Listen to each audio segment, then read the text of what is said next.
is basically a cope, because freedom is only good if you can use it to do good.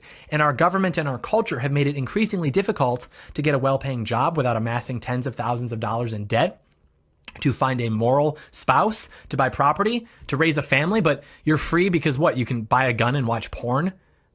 That's why your grandfather watched his friends get mauled to death by MG42s in Europe while he was killing Nazis, so his grandson could inherit a country that he's taught from a young age to hate because it's evil and racist. And also, the only way for him to be successful is for him to pursue a university education that will brainwash him and put him tens of thousands, if not hundreds of thousands of dollars in debt. But what? It'll at least allow him to get a job. At least it will allow him to become a cog in the wheel for a company that doesn't care about him. But it's okay, because at least when he gets home, he can play video games and get high. Or maybe he spends his weekends doing that while trying to get lucky with an average at best looking girl on some swipe-based dating app. If he's even talking to girls at all, he's got to be careful, because one wrong comment at the office towards a woman will get him fired. But does he even care at this point?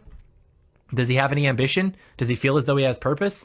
Society tells him the reason he's upset isn't because his role in society has been displaced, but rather it's because of toxic masculinity. He should instead just embrace this neo-androgynous culture that we've created in the name of liberalism, or maybe he just kills himself. And then he becomes the statistic cited in a Vox article about how men need to just talk about their feelings more, because when they don't, they commit suicide, which doesn't exactly add up, since men have always been held to what they regard as a socially constructed norm to not talk about their feelings. But for some reason, all of a sudden, in the last few decades, they started killing themselves in record numbers.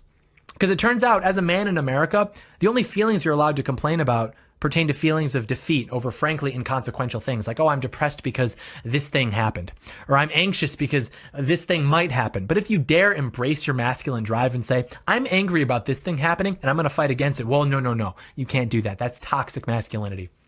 Is that the American dream? That's what your grandpa fought for? It's not what my grandpa fought for.